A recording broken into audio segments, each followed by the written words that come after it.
opening statement is that we played like I look. Bad. No, I drink it all the time. Yeah, I stopped Coke in 1997, but Sprite's a Coke product. Yeah, just put it in a Coke cup. What was the flight back like after?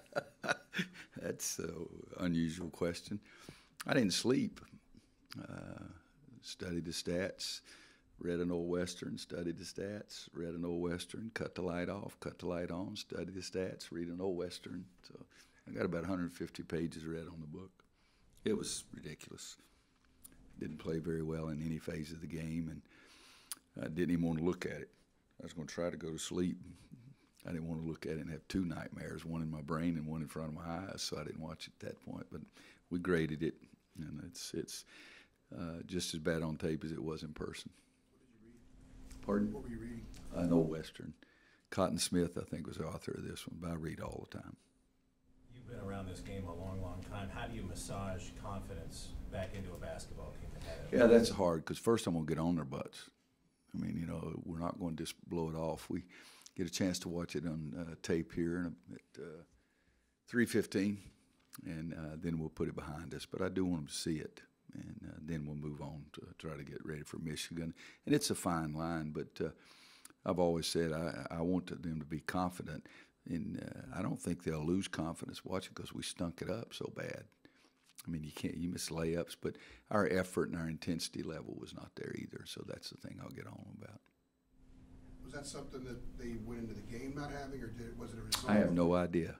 I really don't. I mean, you know, it's like we played at Georgia Tech last year. I thought it was as bad a team as bad as any team I'd ever had play, and we set some records this one. So, you know, we've been playing basketball a long time around here. Jiminy Christmas. I mean, we missed dead layups. We missed 4 layups with there's nobody challenging the shot. With some key veterans that have played in national championship games, do you put some responsibility on them for allowing that to happen? How do you handle that? Yeah, I put a lot of it on. You know, and let's say this. I mean, I've had teams play poorly before. You know, it's not the end of the world. I mean, I thought we had the best team in the country in 2012. We played at Duke the last game, played great, and I thought we'd play on Monday night. And then John got hurt and Kendall got hurt, and we didn't even make it. But that team lost at Florida State by, anybody got it? 33. I wrote the number 33 up on the locker on our dry erase board. It's not a chalkboard anymore, dry erase board, and left it there the entire season. And that was really a good team. And if those two guys don't get hurt, I thought we'd play the last Monday night. I didn't say we'd win it, but I thought we were good enough to play the last Monday night. And then last year, like I said, Georgia Tech, I mean, they dominated the entire game, and we ended up all right. You mentioned records. Do you get surprised when there's a record broke around here? Yeah. But God almighty, guys, 1 for 18, you make 1 for 18 with your eyes closed sometimes. Didn't they have a fan they put a blindfold on, and he made one in the game while we were out there? Yeah, I mean, we made one, and it was the last shot of the first half. It was from downtown Portland. So, no, it was – but it wasn't just a shooting. I mean, there was something, but that old thing, if I'd known the answer to it, I'd have made sure and fixed it before we did it. But it's 18, 19, 20. One of my uncles said, "You're crazy. You're putting your life in what 15, 16, 17-year-olds do." And I was a high school coach. And later on, we just changed it to 18, 19, 20, 21. So some of you guys, when your children get to be that old, they tell me, you know, you'll understand what I'm talking about a lot more. What did you like about the first 3 Nothing games? about that game. I'm glad you said the other game. What about the first 3 games, and does what happened Sunday overshadow what you? No. I mean, it is in my mind right now because it's the most recent, you know. But it was a good trip. It was one day too long. Should have come home a day earlier. At Stanford, first true road game, we came out with some intensity, and our attention to detail was good. We were confident. Next game against Portland, it was a workmanlike effort. Next one against Arkansas was really a good game for us. We were challenged in a much different way than we'd been challenged all year. We handled that. So the whole trip is we got different looks, different things that we were faced with, and we did some good things. And I liked the Arkansas game because we were challenged twice by them. But, I mean, they're pretty good. They turn around and win the next game by 20 or 30 or whatever it was, too. But so we faced some adversity and we handled it. And I think we got a lot more out of that than we lost in this one game, but it's the most recent game, and that's the reason it sticks out more. You guys have heard me say, you win a national championship and you don't get a chance to celebrate it. You get to think about, I got to get out on the road recruiting. But if you lose a game, it sticks with you forever. And so I want to, like the question about the confidence, I've got to show them the things that they did wrong. And then I'm going to say, hey, I've had teams play poorly in the past. But that one was an unusual one. I mean, gracious. Do you have concerns over what like long, athletic big men can do to this team, like on opposition in terms of defense and offense? Well, let's see. Arkansas, they were pretty athletic, and we did okay. Stanford had a guy who was second team, all Pac-12. He's not long, but I mean he was pretty good. There's not a lot of teams that's going to throw people at you like Michigan State did. I mean, make out a list. It's not very big, but what you said right there is what I've been worried about every day that I've ever coached, because it's the reason I've tried to have big guys, because I think big guys do bother you, and if they're big and athletic and move their feet, that bothers everybody. But that bothered Tyler Hansbrough, but he still was a pretty good player. And we bothered people when we had Tyler Zeller, John Henson. So those are special teams. I mean, what Duke has over there right now is probably the biggest team that I've ever coached against, and they're pretty gifted too. But the good thing is we get to play. We got all the head-to-head history in the world to go on with Izzo, but with Beilein, not nearly as much. How much have you guys crossed paths? What's your relationship like? Well, in the record stuff, I never look at that because I can give you some stats that are just ridiculous if anybody wants to pick it out. But Tom's a great, great friend. We spend time together. We've been very lucky against them, played really well against them in some major stages, and it had nothing to do with the game. John Beilein is a guy that I've had a great deal of respect for. I've never coached against one of his teams. And yet we talk all the time. Shouldn't say all the time. I mean, we talk. And a couple of years ago, I gave him a shooting drill. He gave me one, and we competed through our players entire season. I'd call it, my guy did this, and my guy did that. And did the same thing the last couple of years with Lon Kruger. And one of the ones that we're competing with Lon's guys was a drill that I got from John. You got to understand he recruits shooters, plays them, gets them good shots where they're comfortable, gives them confidence, guards you, changes defense, plays man-to-man, plays the 1-3-1. I've tried to copy some of the 1-3-1 that I've seen that he's had. Call me July 4th, summer before last, because they were getting ready to change to the Jordan brand and wanted to make sure it was the right deal. So we talk a lot. And again, when I say a lot, I'm not on the phone with coaches and, every other day say, what'd you have for lunch today? That's not me, but probably talk to Lon Kruger and Tubby more because they play golf, but John's a guy I have a great deal of respect for. Is that the read and react stuff that they do in the two guard? Is it a tough prep on a quick turnaround for if you've never really seen it? It's basketball. Cal talked about dribble, drive, and pitch. I sold him a book, so it's a good deal. Helped him sell his book, but that's basketball is what it is. But I've copied, watched John's 1-3-1 a great deal, and we had some good competition a couple of years ago. I guess it's even more than that because one of the shooting drills, his guys were making 75, 76, 77. My guys were making 58 and 59 and 60. And I walked in the locker room and overheard them complaining about, well, they must use two balls or they got two guys rebounding, and I ripped their rear ends. And it was Dexter and Marcus and Reggie, and I ripped them. And the next day Marcus makes 70. You know, so we got it up there pretty close. But that one team he had with Stauskas, they had like 3 guys making more than 75. But we got him up there, and I think we had, I think Marcus made 77 one time. Ken Pomeroy wrote a thing a while back that you shouldn't evaluate a team's three-point defense by the opponent's percentage. How do you look at that? Do you see that as the percentage or the amount of threes that the other team's getting? A little bit of both. I look at their percentage and how many they take, and then I want it to be not a very good percentage, but that's who we are. I mean, we got bigger guys, and we try to control the paint area more. And you know, any of the stats, I believe in the analytics. I don't go wacko over them, but you know, we've been one of the worst teams in the country the last 2 years defending the 3. Is that right? A lot of those damn teams that like to do what we did. Okay, so that doesn't get me. But I think that there's more than 3 or 4 ways, and I think that's probably what he's talking about, that you evaluate the three-point shot and how effective it is to you. Because still, at the end of the day, you've got to coach what you believe in.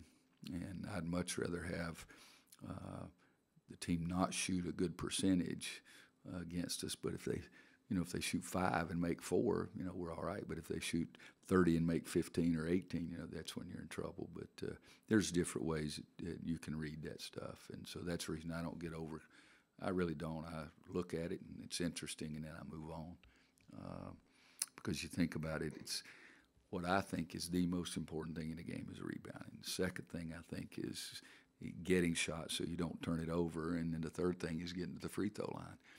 And if getting to the free throw line is that important to me, I don't want to run out and foul a three-point shot. But if they're shooting 33s, my guys are in the game at the end of the game. Because, I mean, you haven't been here, but some of the older guys have. I mean, we won a national championship in 05 because Sean May fouled out Illinois' team. And in 09 because Tyler fouled out everybody. And if we're shooting three-point shots all the time, they don't foul very many people. And so for us, even the Arkansas game, it was extremely important for us to attack the basket to get the freshman Gafford, yeah, to get him out of the game. You know, you don't get guys to foul you too much on threes. Coach, Beilein's tempo is similar to Tony's up at Virginia. Just curious, running at the pace you run at, what's the biggest challenge when playing a team that slows it down? You know, it's strange because I don't think of them playing that slow. You know, I mean, they're averaging 78 a game. And Southern Miss, they only scored 61. VCU 68, but they guard you. You know, so I don't they've just got really good shooters, and they want to wait until they get the really good shot. And it's the same way. I don't look at Tony slowing it down. He's just got a way that he plays. So, yeah, we'd like a faster tempo, no question. But you've been here long enough. You've heard me say I'd rather win in the 80s or 90s, but to be a good team, you got to win also some games in the 50s and 60s. You have to be tough enough, patient enough on defense, because you may have to guard for 30 seconds more than you do against a lot of teams. But I don't think they control the tempo as much as they control the quality of the shot that they shoot. And I think that's what I would love to do, but I just love to do it as fast as you possibly can. But I still want to get the best shot you can get. Coach, how important is it for you to see top-tier teams at this point in the year? You like to see your team tested? Well, if you go back and look, we have been every year. Maybe give you something to do you don't have enough to do. Never seen anybody that spends as much time on statistics and stuff as Steve does. But I think the last 3 years we were 6-1-8 or 6-1-2, 6th most difficult schedule in the country, the most difficult schedule in the country, the 8th most difficult schedule in the country. I think that's been pretty standard. So we always play that kind of schedule, and you get part of it from the ACC. But I'll always say that our non-conference schedule is really good as well. But I do believe that you learn more about your team. I don't think you play any game that you don't learn something, but I think you learn more the more competitive the better the other team is. I think I'm close on that. 8-1-2, 6-1-2 the last 3 years. Given what happened Sunday, do you want to get the team back on the court and play a game, or would you rather have a couple of days to maybe kind of work? I'd rather have some time. I mean, you guys are talking about Michigan tape. I haven't seen them play. I mean, Jesus Christ. You know, so you guys got more information than I've got. Now, Brad Frederick's seen them play a lot. But I've done this forever. The day before the game is when I watch the tape on the other team. And that's even hard because, I mean, guys, we got back at 6:30 a.m. yesterday morning. And so, to be honest with you, I came in yesterday, I worked, I did my radio show last night, I went home, checked some scores, and I went to bed. Because the morning before I got in at, as I said, we got here to Smith Center at 6:30. I went to bed at 7:15, got up at 9 o'clock because I couldn't sleep. And so, went and got a haircut. Did some other things, but that's the reason you're saying how slow they play. I don't know how the crap they play. I'll watch them tonight, but that's the way I've done every year. But I do know John's tendencies. But I'd rather have some more time.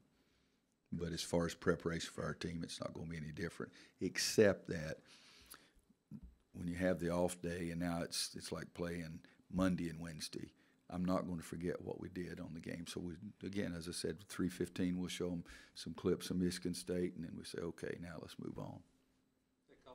Coach, Seventh Woods was seen with a walking boot. What's his status in terms of any injuries or anything? Was he in a walking boot? Yes. Okay. I have no idea. Maybe it's more comfortable than his shoes. No, he's had a plantar fasciitis problem, which I've had, which is not comfortable, but he's been fighting through it. That's what it is. I didn't know he was in a boot, though, but after the game, I didn't look at him. Twitter told you that, so I'm not sure if Is it tweet or twit? Some twit tweeted it, yeah. Kirsch. It's degenerated. So anybody else? Go ahead. When you've been on the recruiting trail here recently, do you notice a lot more kids that have their own like personal trainers that they work with in terms of basketball, not necessarily conditioning? I think you see it more every year. I've seen it a lot the last 15 years, really. About the time when I came back here is when it got even more and more prominent, and it's a weird deal.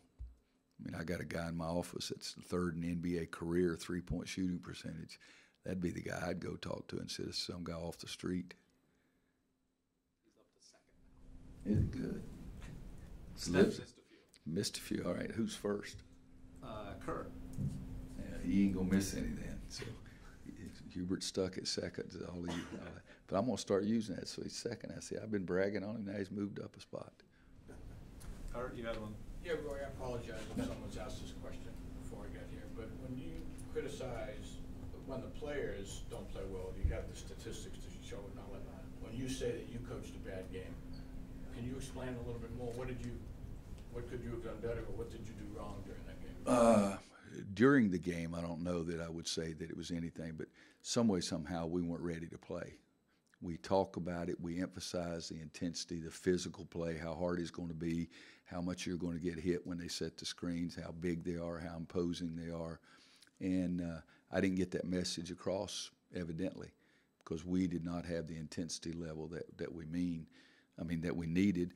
And then the other thing is crazy is that I really thought it was one of the few times that my teams really haven't come back. I mean, we've been down before and at least made it, had some more intensity. And so I was really mad at myself that our players didn't have the intensity that I needed, or that we needed. Sean May said something about it's like an NBA trip. When you go out for 11 or 12 days, you're ready to get home. And this was unusually long, and that's my fault. If I had it to do over again, I wouldn't make an 11-day trip. We'd do Stanford at some other time, but I would not be gone that long. I mean, the guys were, even I just deal with them straightforward. I said, guys, I know everybody's ready to go home. Yeah. I said, but let's go home with a W. Let's play our butts off. And that's what I was mad at myself about, is I didn't get them ready to do that. You kept telling them that over and over again during the game. Yeah. Didn't work. Sometimes I've got a saying, I won't say here that I stole from another player, but sometimes the stuff just doesn't work. But I was mad. And then the other thing is, Coach Smith used to not say hardly anything to them after a game, after a loss. And I ripped them because I didn't like the intensity level and attention and doing what you're supposed to do. I mean, we called a play one time. I called it, and they look at me and nod, but they don't get everybody on the court. So we got 3 guys running one play, and 2 guys didn't know we were running a play. And so I get on them all the time about the communication, but I hadn't gotten them on them enough because we didn't do it. But and so Coach used to just not say anything, so I ripped them, and I wanted to accept blame too because it was me. I wasn't trying to be humble or any of that BS. I'm past all that, but I really was mad at myself the way the game had gotten going, and we didn't have the intensity level that he had.